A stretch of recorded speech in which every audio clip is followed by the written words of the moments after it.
Hi, welcome back to Rust Club. Today we're talking about performance. We're talking about how to write faster Rust code. So there's two main tools I like to use when I'm writing Rust code. Firstly, I write a benchmark, which shows me how long a function takes to run, and then I use a flame graph, which shows me why it takes that long to run. The benchmark says this function takes 5 seconds to run, and the flame graph says, well, it spends the first 4 seconds doing this, and then it spends half a second doing this other function, and then the next half a second it actually calls 18 different functions, which are all super fast. So once you have a benchmark that you can reliably rerun to measure the code, and you have a flame graph, you can then build a theory about, okay, well, if I change this, it should get faster. So I like to benchmark, flame graph, make a change, and then rerun the benchmarks to see if things got faster or slower. This cycle lets you kind of repeat and repeat and repeat and keep making your code faster and faster and faster. In this video, we're going to see how to do that cycle, and as always, these videos are filmed live. So we have a little Rust Club at KittyCAD where for an hour we all learn Rust. So there's going to be times where we stop to discuss things, where people ask questions, where we make a mistake and no one can figure out what's going on, we have to debug it. These are all the kind of things that come up on your live coding or live teaching. So hope you enjoy. Okay, cool. So this is the Winnow HTML basic parser that we did last time, or a few weeks ago, really. So quick little recap, it parses HTML tags. So we have an input text like this, HTML with some attributes, and we get out an HTML tag object, and it shows the tag type, div, and keeps the attributes in a hash map, mapping from strings to strings. We call it by giving the type we want to use and calling the parse method. And we parse in input, text, and we sort of gets the expected output. So I want to start analyzing the speed of this thing. So let's start by using Criterion, which is a benchmarking library that I really like.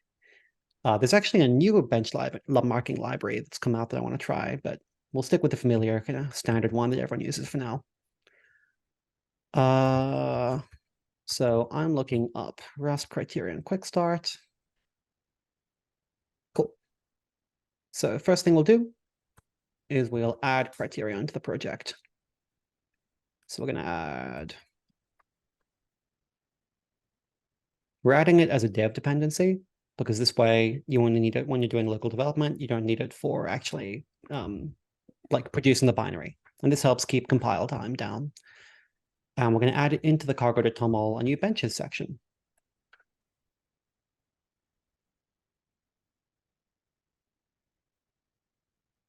Does it need those double brackets? Yeah, I think toml always requires double brackets for strings. Okay. Oh, sorry, you mean the double, yeah, these things. Double square bracket. Yeah, this lets you know it's one entry of an array. So I think got it. we would have to put like,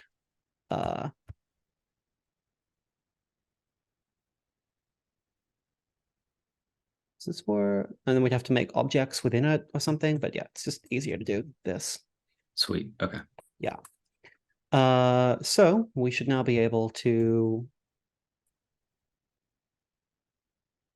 cool, we have Criterion installed, and of course it's saying that there is no benchmark HTML found, but it conveniently tells us where we should put it now, at least.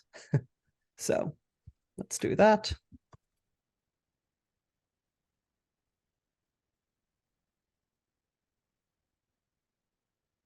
So you can see we've made a new benches directory, and we're going to put in the benchmark here. So I'm going to copy the example from the Criterion Quick Start. That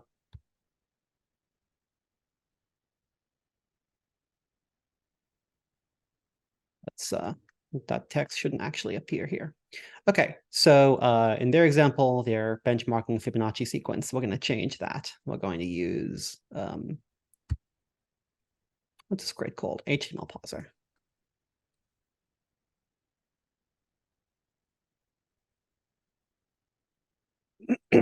So let's give some an example tag to parse.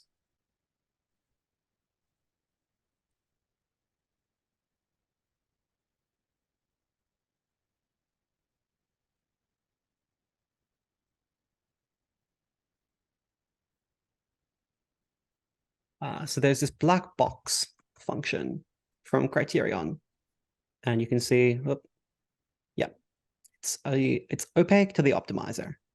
So when you run benchmarks in Rust, you always want to run them with release mode, right? Because otherwise you're getting a very unrealistic understanding of the real performance you're going to see in production. Rust debug is pretty slow. It's like probably faster than Python, but much slower than other things. So when you actually want to compile Rust for production, you always set the -- release in your build.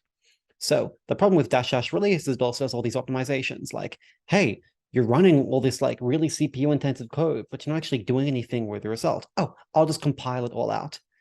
And that's usually great in production, but when you're trying to benchmark code, that's a real problem because your benchmarks are all like, wow, we didn't even need to do anything. It just compiled, it just ran instantly. Yeah, because it didn't do anything. So I'm not exactly sure where to put black box, so I just kind of liberally sprinkle it through my benchmarking code. And let's give it some code to actually parse out. Let's use this one. We're going to change it to be a constant.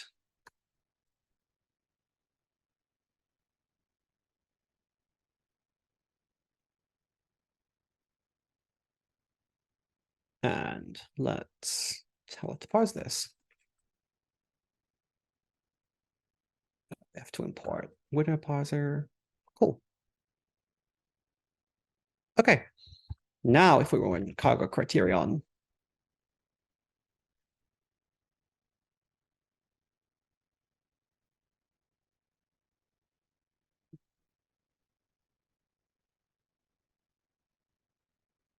Is that fib 20 just like a label for the test?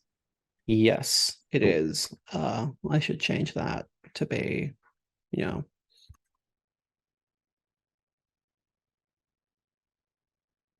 one second. I want to make the terminal larger. It's so annoying that it doesn't do it whenever you command plus. Yeah.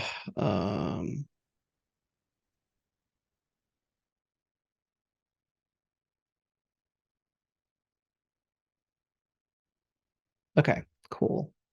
It's just this.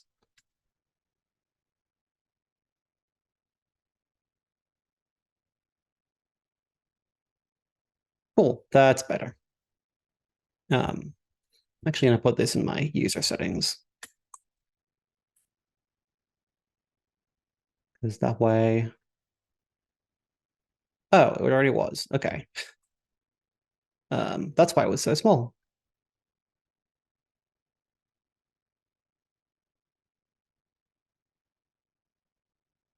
Okay, is this console size good? Yeah, it's better. Cool. Okay. So yeah, when you run cargo criterion, let me just run it again so that we get the actual name.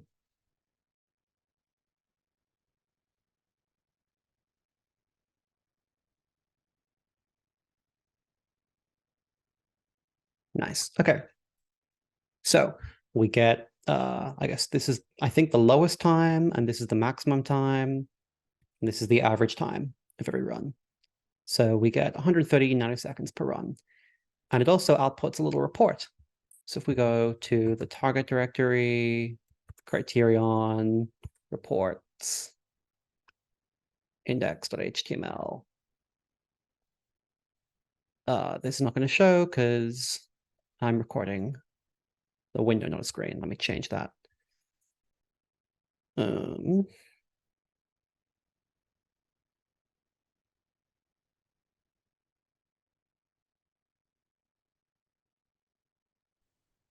Okay.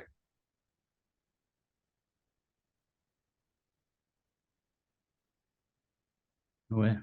Yeah, so we can now have a look at the, oh, no, that's not what I wanted. I wanted a small tag. Cool. So we get graphs. So it's showing here the kind of frequency histogram of like the time it took per run and where that came from. So we see it's, normal distribution. We have some weird outlier here. I don't know why. And then, we get the same kind of data a little below. So this is going to be helpful if we want to change get like more benchmarks, which I'll show you in just a second. So let's change this to actually, obviously we're testing a really limited input right now. This doesn't tell us anything about where the slow part is.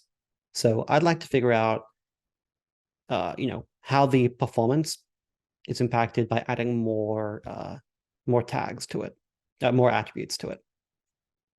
So let's make that happen, because that way we can tell, is it quadratic with the number of tags, or is it of fucking attributes, not tags? Or is it linear? Obviously, we'd like it to be linear. I don't think we can do better than linear because you have to parse them all, but so linear is going to be the goal. So I'm going to have another look at the Criterion quick start.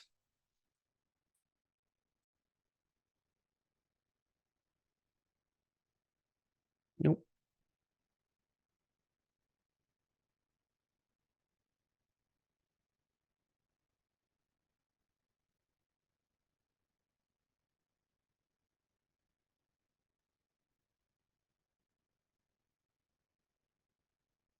Cool.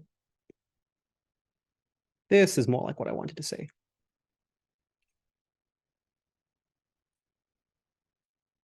So firstly, let's make it possible to, I'm just going to paste this into a new file here so I don't have to keep it in memory. I want to make a function which adds, some amount of attributes.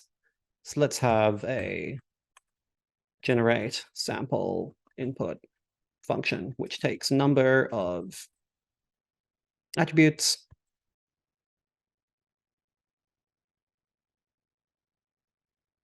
So we're going to have it start with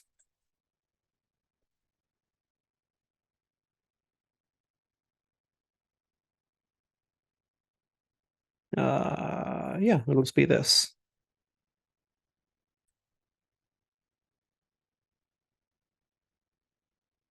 So let's say we have a list of attributes. Keep it empty for now. And then we'll join them all with a comma.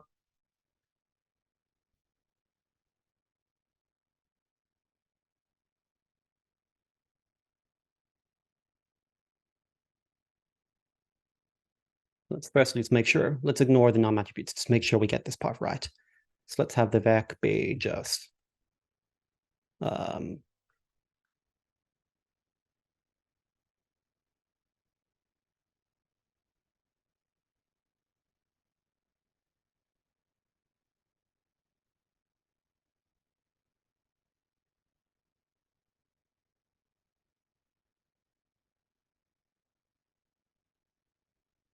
cool.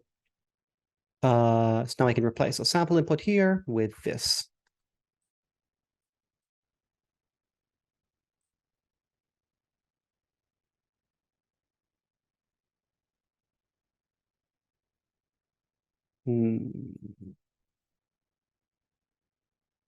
So one thing to know is you have to, if you just run cargo check, nothing's going to come up. You have to run cargo check -- benches. Remembering that in my shell, I've aliased cargo to C, and cargo itself aliases check to C as well. So CC is cargo check. So it cannot return value referencing temporary value. Okay, let's change this to be multi-line.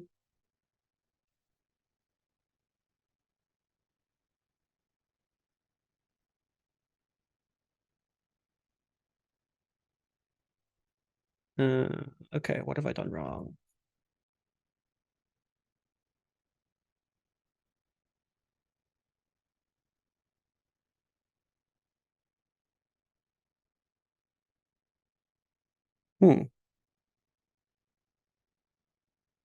Oh, okay.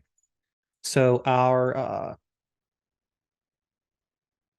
the problem here is that tag is a view. It's kind of viewing into the input string, and we cannot return it because the input will be deallocated by the time this function actually returns. So I'm going to just discard it after we're done with it. And I don't really care if it's correct, because that's not the goal of this benchmark. Well, I guess it kind of is, but let's just put an assert in.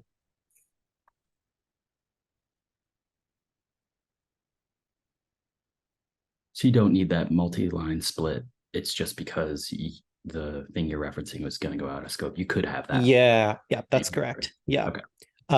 So one thing here is that right now, this input is being generated inside the part where we benchmark. We don't really want to benchmark the sample input generation, but we're not going to run the benchmark yet. I'm just going to make sure this actually works. Let's move this out of this file, and let's move it into, well, okay, no, fuck. Fine, let's keep it in here. I'm just going to do a debug to make sure this looks correct.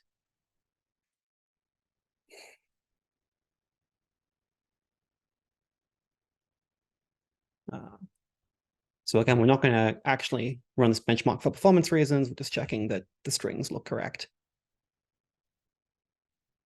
Yep, looks good to me.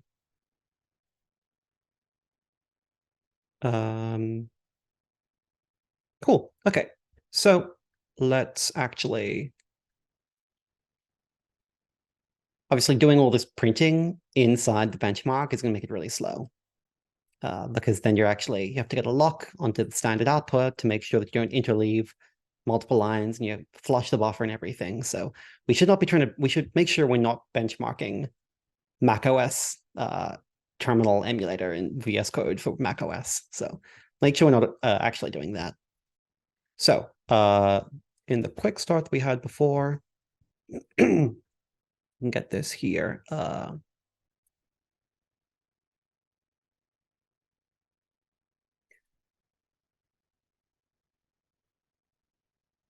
So we're not benchmarking a function anymore. We are actually going to benchmark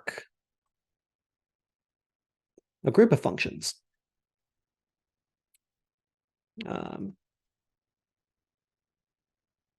So we're going to do a couple of different sizes. Let's do like, I don't know, 2, 4, 16, 32 tags. Import criterion throughput, import criterion benchmark ID. I think this is just standard iter. So cool. The size is the size of the benchmark. So 2, 4, 6, 32. And let's change this to actually test what we wanted to test.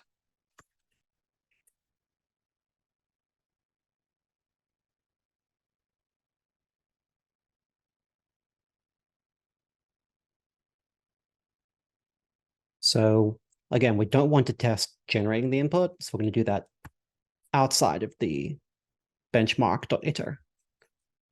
So let's get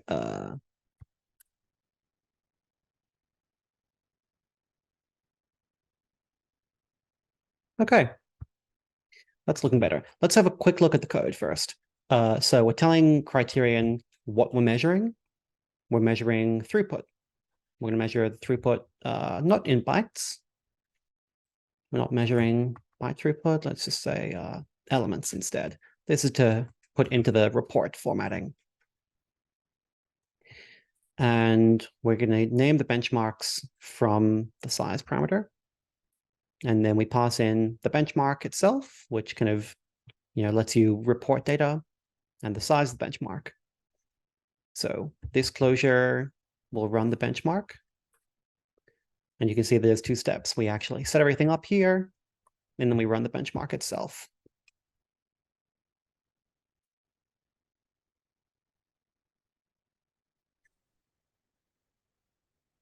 Is there an iterator happening here?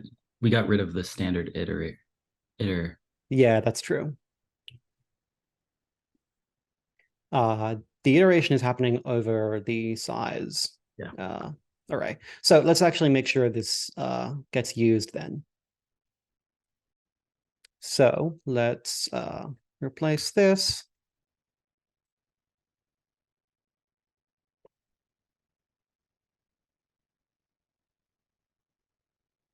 So we're going to make this into a list of key value pairs. So let's change this to be for 0 and not attributes. We don't care what the actual value is. We're just going to make all these attributes the same.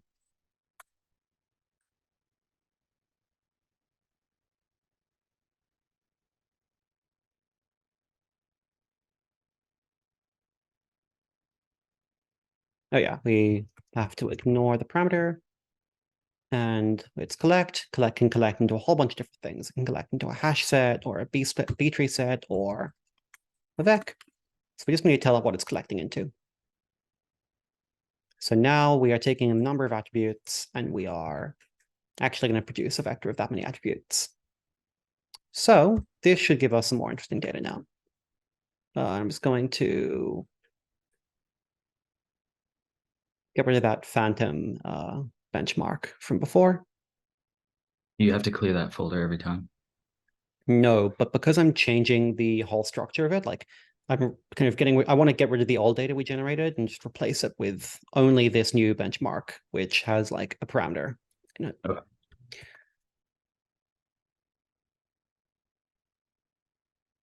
Is there a reason we're joining the attributes with commas? I've never seen that in HTML. Oh, you know what? I think you're right. I don't think I that's mean, it actually doesn't matter. HTML. HTML is super chill about they're like, oh yeah, your div doesn't have a closing tag. Whatever.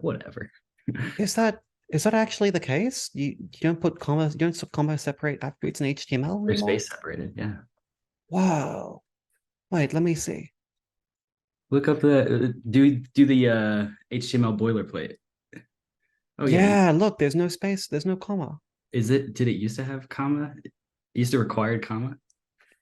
You know, I don't think so. No, I don't think so. I think I just totally fabricated that in my I mind. think that's a smart that you're it would be better.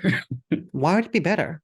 I no, it's actually great that it's like super flexible because you can break HTML and it'll still limp along. So. Okay. So we now get the data with why is it called from LM? Did I forget to? Yeah.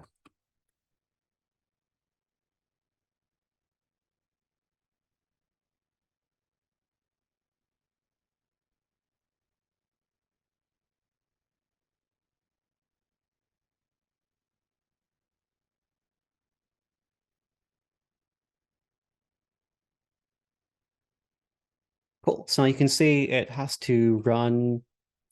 It runs it, separately with every possible size we gave it. So 2, 4, 16, 32. And we should be able to watch getting slower on every run. Yeah, it's taking, not quite twice as long, but something between 1 and 2x as long as we double the size here. And then we've quadrupled the size here. So that roughly matches what I expected. Let's see.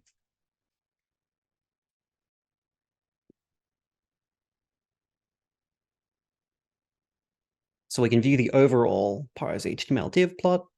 And so we see we get they unified into one graph with all the different benchmark groups we ran. So we get parse HTML for each order of magnitude. And we get a nice little line chart showing us plotting like the relationship between the input size and the average time.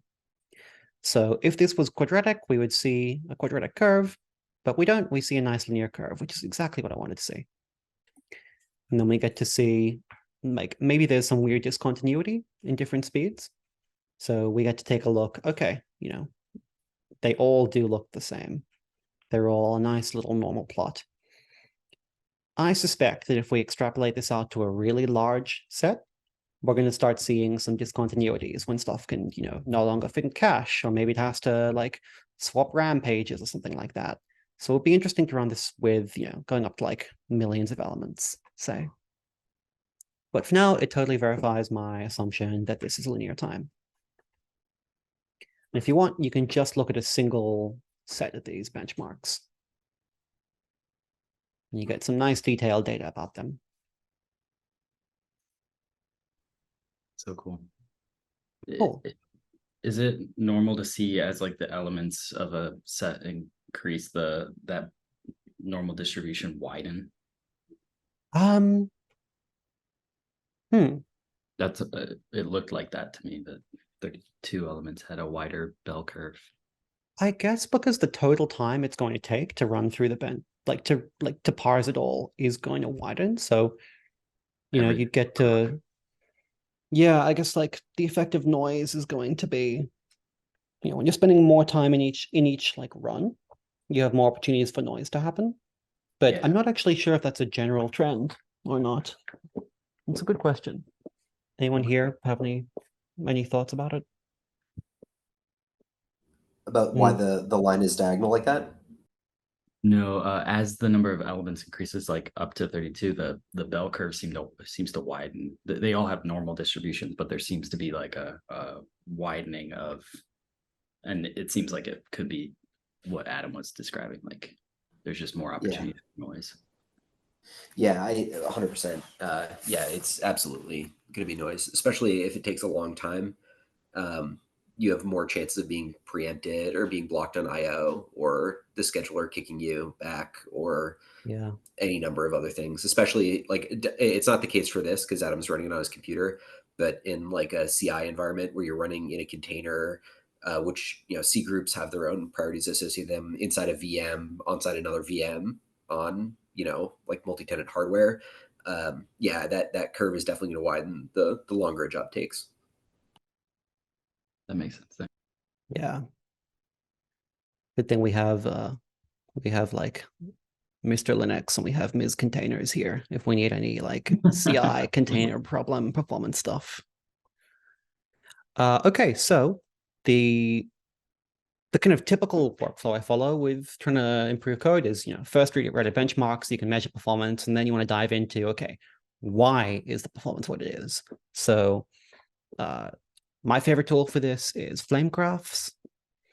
We're going to see how you can use Criterion with Flamegraph really easily. We just do, hope this works, cargo Flamegraph -- bench, benchmark HTML. We have to pass in the -- bench here. So the criterion, I'm not actually sure if we need to put this in. Let's see if we need it. Is Flamegraph always in cargo, or did you have to add that to cargo? No, this is something I installed. I can just do cargo install. Let me check what the README instructions are. Yeah, just cargo install Flamegraph. Okay, and that goes across projects. Yes. Yeah, sweet. I'm surprised it needs to update. I guess I'm using an older version of Flamegraph and it found a new update. But yeah, this installs it kind of in the same place that the rest of your Rust is installed. So not like specific to this project at all. Okay, cool. This is weird. Don't know why it's okay. Whatever. The existing version of Flamegraph is just fine. So you notice that it gives us a little warning here that it's profiling without debug info. I'm sure that other people on this call can speak to this much better, but my understanding is that basically programs can be compiled with debug information, like this symbol corresponds to this line of source code, or this function has this name from the source code. And it's typical in debug builds to include that so you can get better debugging info. But in release code, you generally compile that stuff out because it can either add space to your binaries on disk or add it has performance implications to keep it around. So generally in release mode, we get that out. But benchmarking is interesting because we want the speed of release mode, but we also want to keep all those debug symbols in so we can figure out where the hot code is. So we're going to update our TOML, and we're going to say, cargo has different profiles you can run your code under. The typical profiles are dev and release, but bench is also one. And we can say bench, we actually want debug mode to be true. So we still want all the optimizations and speed of release mode, but we do want to include debug symbols. And we can run the flamegraphs with and without this, but I'll show you how it actually works the first time. Flamegraph is powered by dtrace, which is a way to observe what instructions are being executed by any program on your computer, something like that. I've never used it directly myself, but it's like used to build nice tooling on top of it, like Flamegraph. So on macOS, you have to be sudo. So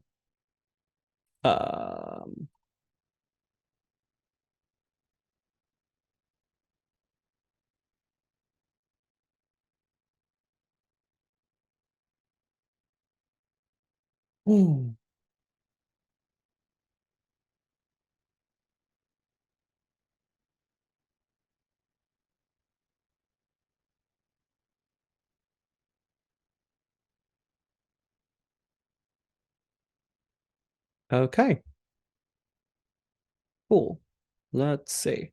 So we just need to open flamegraph.svg.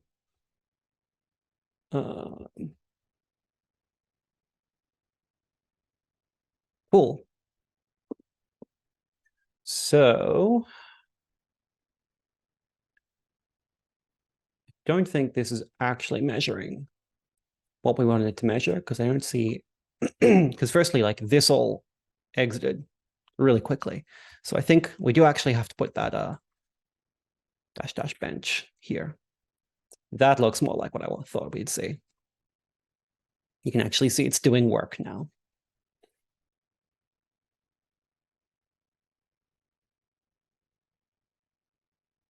And I might remove the 32 case here, just because I don't want to have to wait, 30 seconds every time we rerun the benchmarks.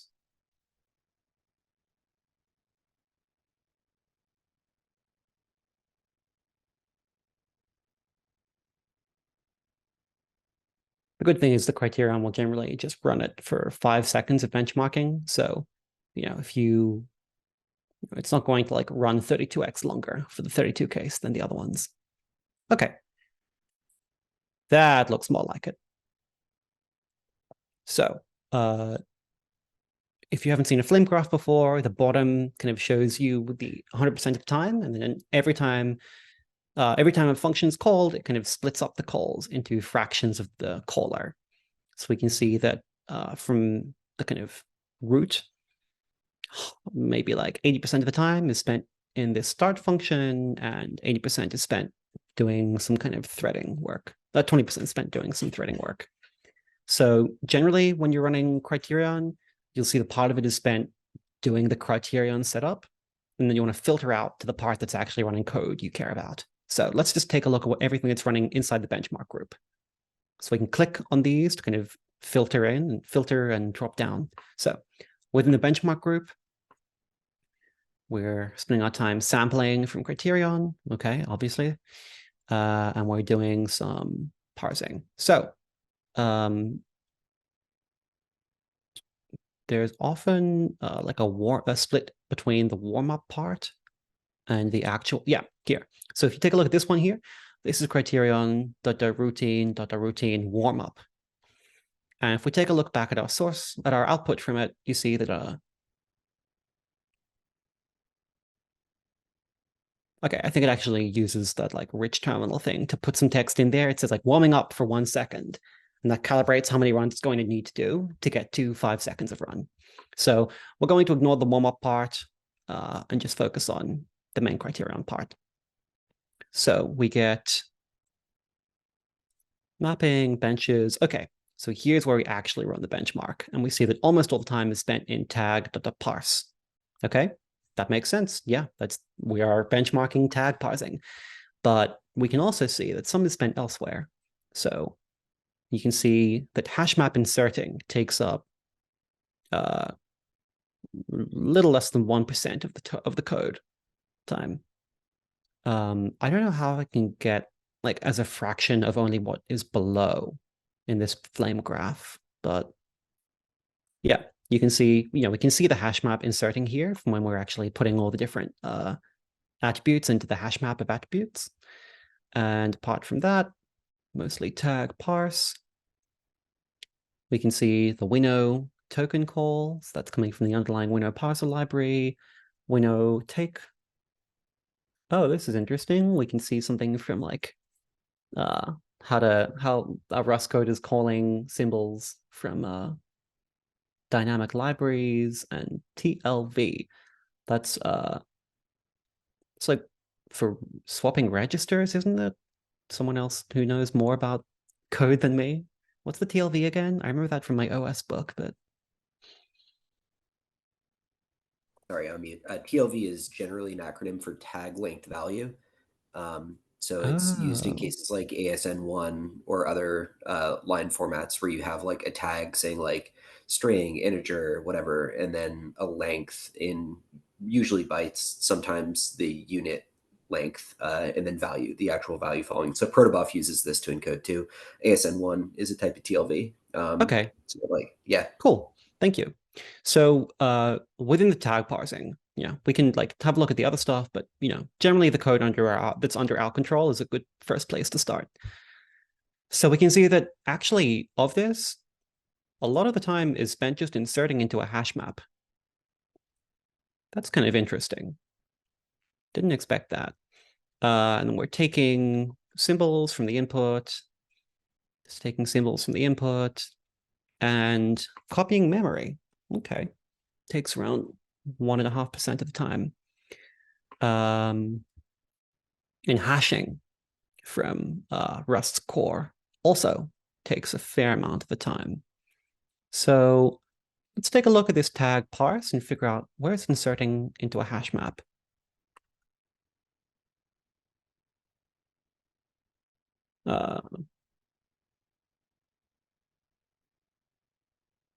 Cool. So we're calling attributes parse.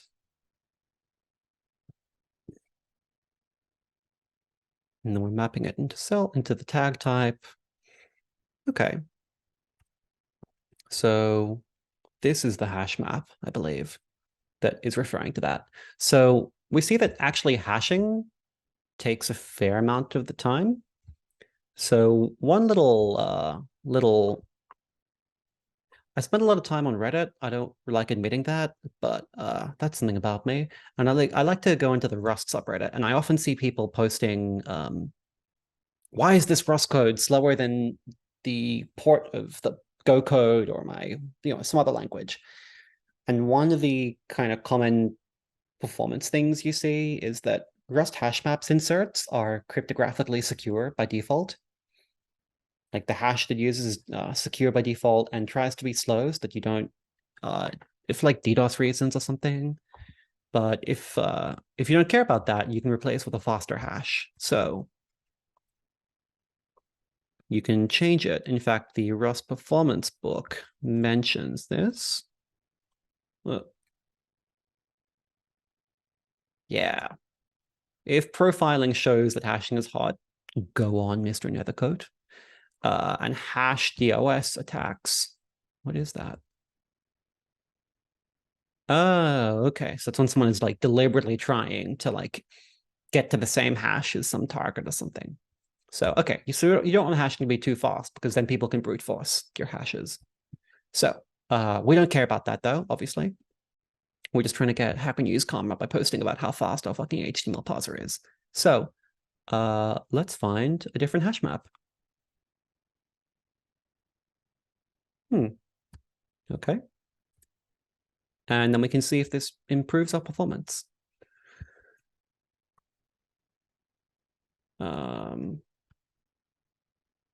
Let's use. Let's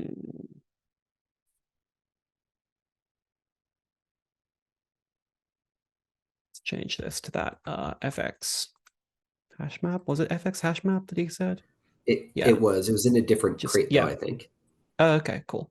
Oh yeah, I didn't see those different crate. Okay, cool. Let's add it.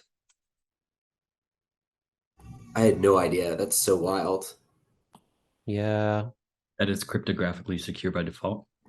Yeah, because cryptographically secure hashing, among other things, one of its goals is to be expensive on the CPU. Yeah, it's I think the theory is that you want to be safe by default, and that way when you're performance benchmarking, if it actually turns out it's the bottleneck, which is rarely the case in a lot of applications, then you see it pretty easily.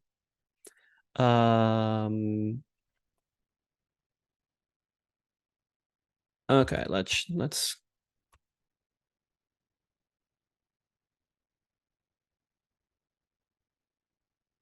okay, so I guess it's not actually a drop-in replacement for this,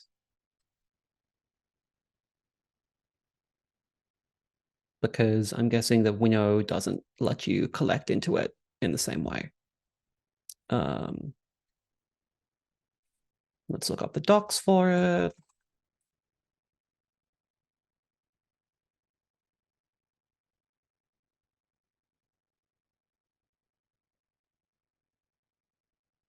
Okay, so I think we want to change. I think we can actually change this to keep using normal hash map, but just use a different hash function.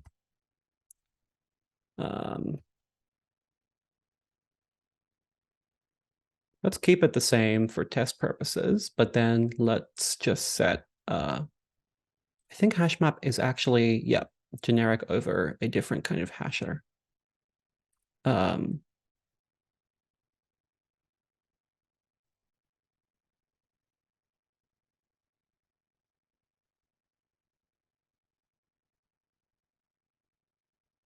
Hmm.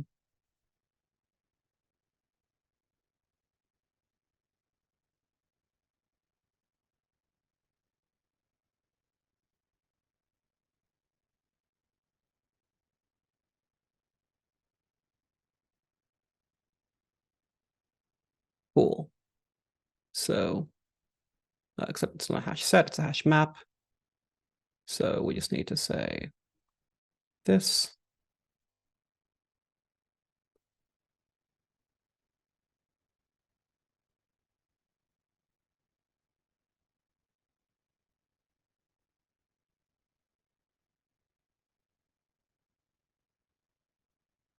That's interesting. I don't know why that's happening.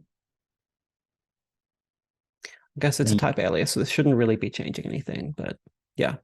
Sorry, what was that? It's saying you can't accumulate with that new hash map. Yeah, that's interesting. So I guess this is a bug I need to file into Winnow because it should be okay. Like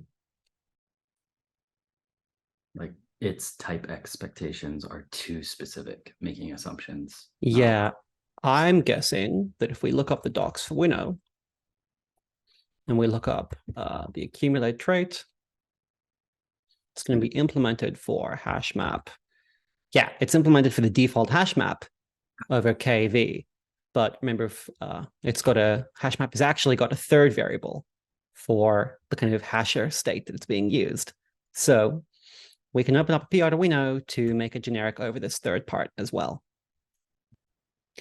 But until then, we can actually say, just put it into a vec, and then we can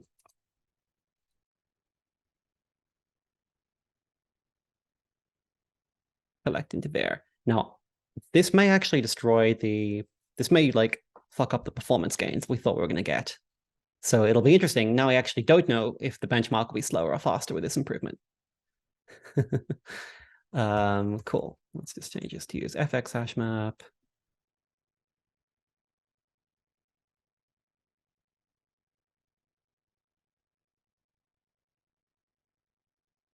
How to put This is genuinely awesome. Should we place bets? Absolutely, yeah. I think slower. I'm tending to slower too.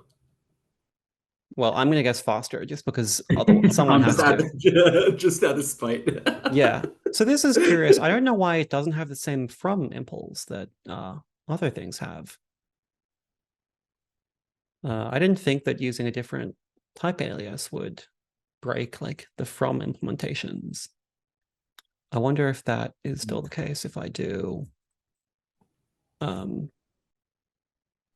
Looks like it wants to be from a hash map. Maybe if you do like a fx hash map from But I need to tell it what state. Okay, yeah. Let's try that.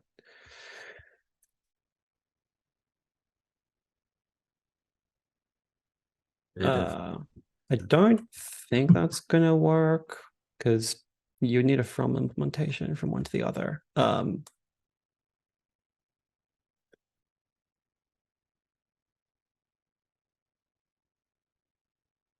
And was that ever? Yeah, this thing.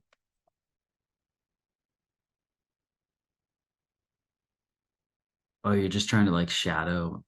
That might not be the right term, but override the hasher.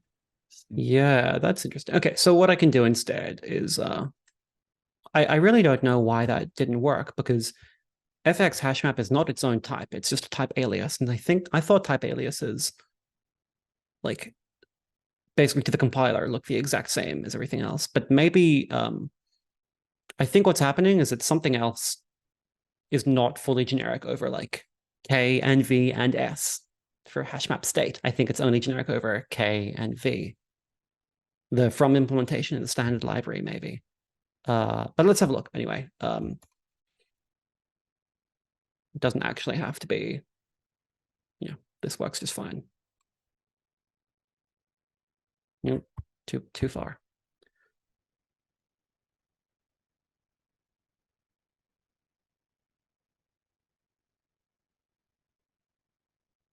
Nope. Ah.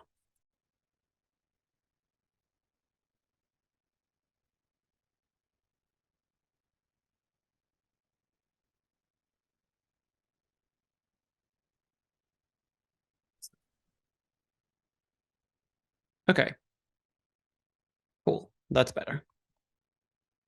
So now we can run a benchmark again.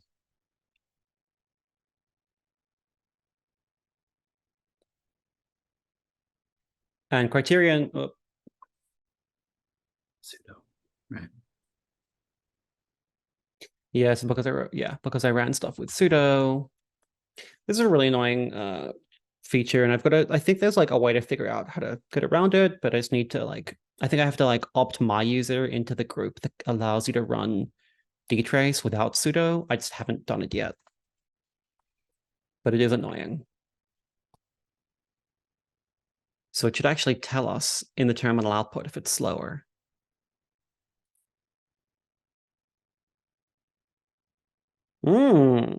Okay, so for the really small case, this improved performance. It remembers your last run and Yeah. Wow. Oh, and it highlights performance has regressed. Dang. Okay, interesting. So this makes some sense because in the really small benchmark, so firstly, this might just be noise. Criterion tries its hardest to eliminate noise from by running stuff a lot of times, but yeah, this might just be benchmark noise. But here's my little post hoc explanation, which is that for a really small array, the cost of the hashing will dominate the cost of moving the array elements into a hash map. But as it gets larger, the cost of moving stuff out of a vec into a hash map will increase and overwhelm. So this is why it's really useful to have these benchmarks of different sizes, because you can see if the behavior is different at different sizes. And now if we open up the report again, we might be able to see something interesting. And while I'm doing that, I will run the benchmark, the flame graph in the background.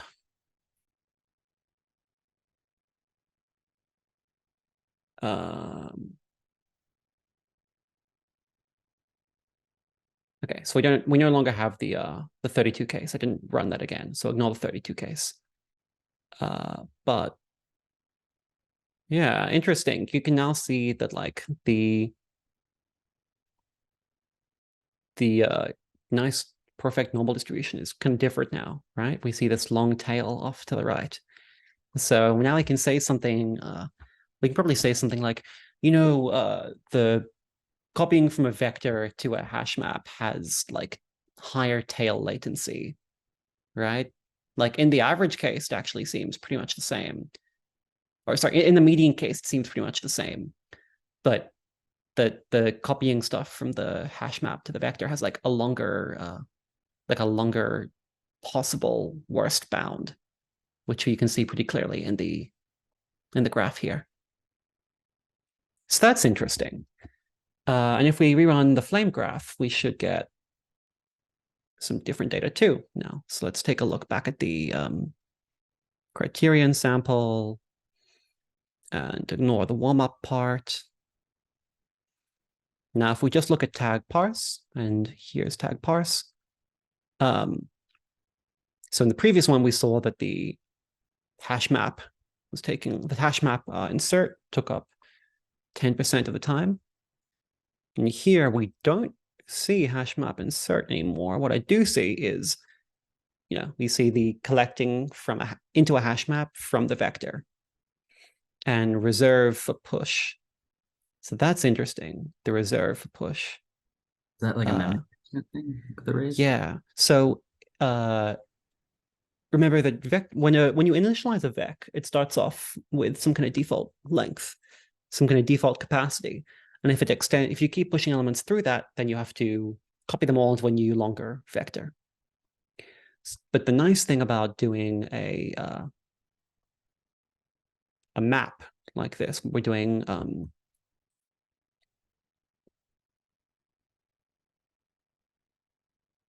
here we can oh, okay, yeah.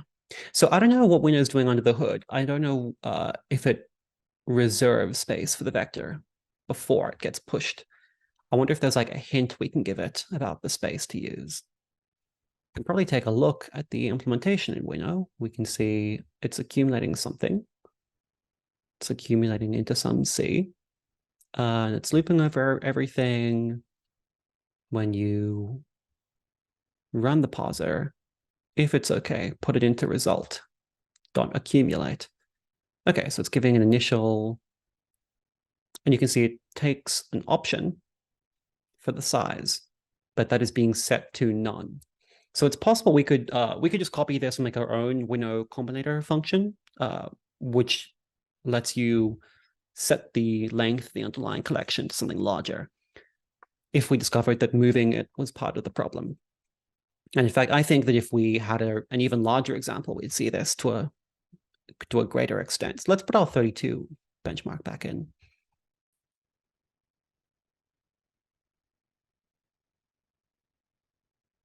Because, as it gets larger and larger, you'd expect to see more of this time being taken up by pushing things into the vector, which we could maybe do by pre-allocating all the space that the vector is going to take up.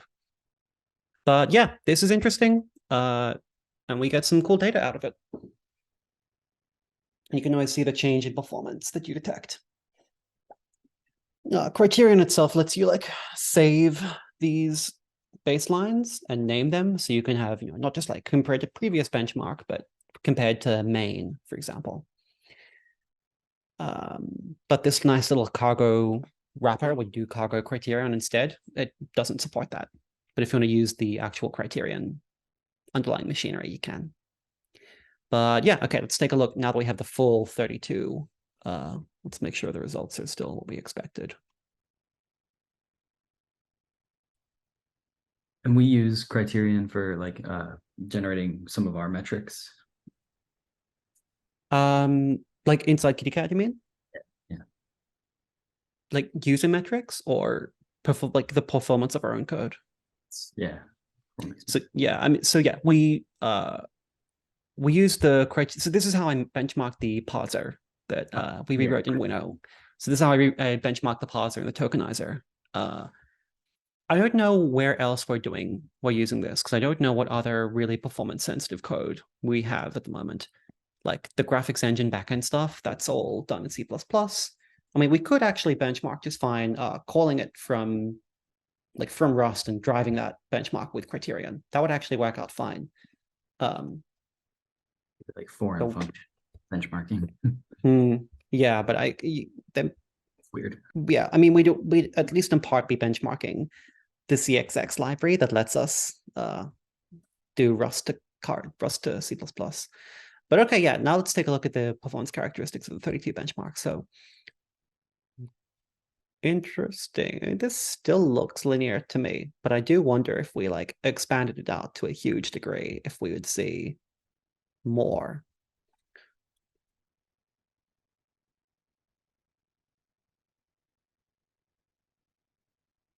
Um, but yeah, it's interesting. You see with the 32, you see this again, like the right end of the graph is different, and we see this little second mode in the distribution here. And I wonder what is causing that. We can use the Flamegraph to tell what code is happening there. But yeah, that's kind of performance benchmarking in Rust. These are my two go-to tools for benchmarking anything that's CPU bound, is looking at the Flamegraph and then using Criterion to make sure I actually improve things. That's so cool. Hell yeah. This was super good. I really enjoyed this a lot. If I wanted to like one thing that I think you mentioned at the end. So something I wanted to do with Criterion but haven't had a chance to do yet. Mhm. I'm wondering sort of like how I'd go about doing it is like running performance benchmarks with different like let's say cargo feature flags. So have like different backends or something. Like maybe one uses SQLite, one uses MySQL, one uses Postgres. I want to run the same benchmark, but against like different binaries or like different versions of the Rust compiler. You mentioned like naming stuff. Is that the right mechanism to go about doing that, or is there a better way of doing that sort of thing? Uh, Naming stuff like the benchmark group, you mean? Yeah. So like let's say I want to run, let's make it a little easier. So like let's say we want to run this HTML benchmark, Mhm. but against two different versions of Rust. Right. It's like Hmm. how do I do that and then have an HTML page where I can like compare the two of them together? Yeah, that's interesting. Um,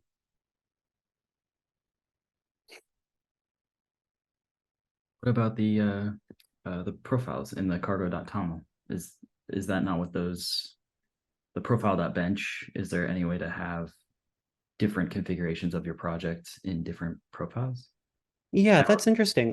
You might be able to. Yeah, you could set like a minimum Rust version for each one, maybe, but I don't know if that's actually supported in the in the profiles field.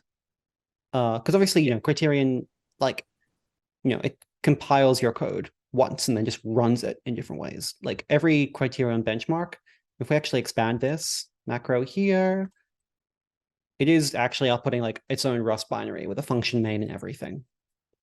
So they're all separate. Every benchmark is run like within the same compiled program. So you cannot switch Rust compiler versions within a Criterion benchmark. Or Um, or like feature flags, right? yeah, Which I think the same thing. mhm. But like, is there any way where I can take the like two Criterion outputs and like Merge them. smushify them? Yeah. I mean, probably. Like looking at the cargo crate, well, maybe. Let me if we look at the source for this is actually like it's like outputting all of this stuff. Like it's actually generating the report in the tool. But I wonder if you copy the data, like we saw that it kind of had like phantom data inside, like from like a test we renamed. You could always copy the data, rename it, and then rerun it with a different version of Rust. And I think that would work out just fine. So like right now we have yeah, around the other benchmarks. And yeah, we see that it's still linear up to 250 elements. Um, Various kinds of wonky curves. But if we copy this data,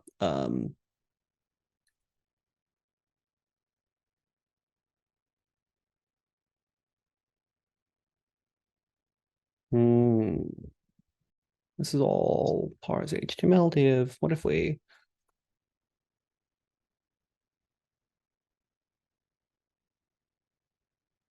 Cool. It's giving you like raw data for each one, and then the report is the generated HTML. It looks like. yeah, absolutely. In fact, we can take a look at what that looks like. Yeah, you can see this is where it's keeping the baseline and the new ones, and um, So you might have to write your own visualization for comparing across those different iterations with different Yeah, Rusts. maybe. Honestly, I think just rerunning this and like copying into different file. Yeah, I'm not sure is the long story. I need to dive closer into the internals to figure that out. What you That's okay. could do, Yeah. there's another tool which is just called Hyperfine. Yeah, I don't think I have it installed. Which is for more of like a black box outside, like it just invokes a command multiple times. So we can do cargo build, except this doesn't actually produce a binary. But I wonder if oh.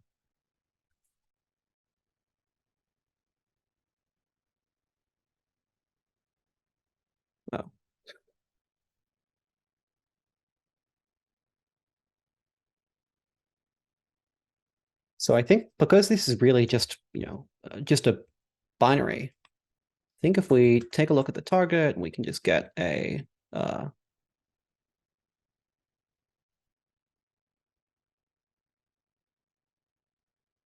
hmm, maybe not. I thought it might produce an actual binary we can run somewhere, but it might not. But there is this program called Hyperfine, which is another like neat little CLI benchmarking tool. Um, and so if we just add a main.rs to this, in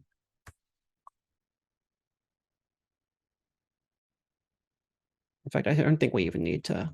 I think if we just do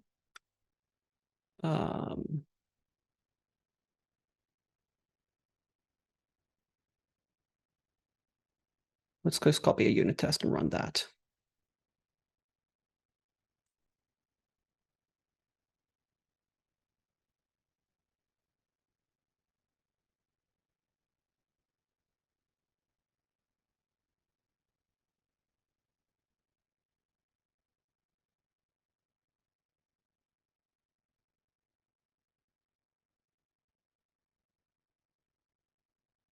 Cool. Okay, so we can now just do a cargo build. And now I can hyperfine this.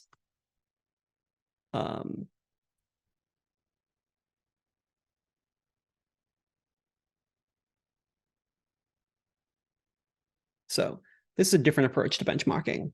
It's kind of outside the system, not inside the system. But you can see it, generates like it generates statistical data about the run of your program and everything. And if we want to get better statistical data, we can just make this like longer and smarter, because it even gives us a little warning that what we're doing is not really very smart.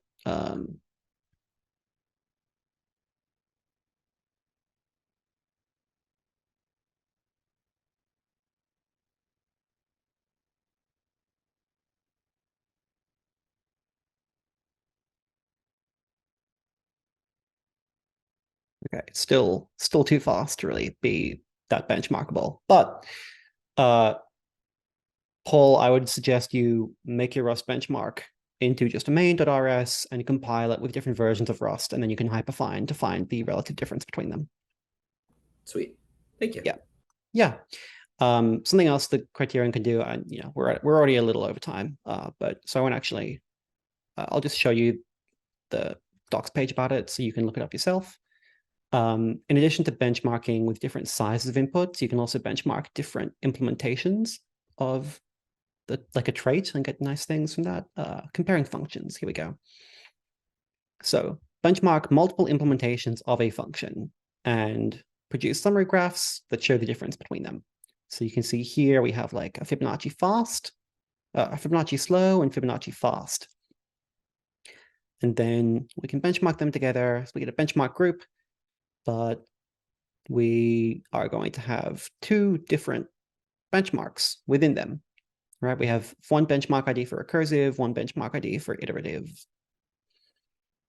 and then we can measure them. So we could go back and open this in a yeah, this way you get, you see the iterative one and the recursive one. The iterative one is so fast that you can barely even see the performance there.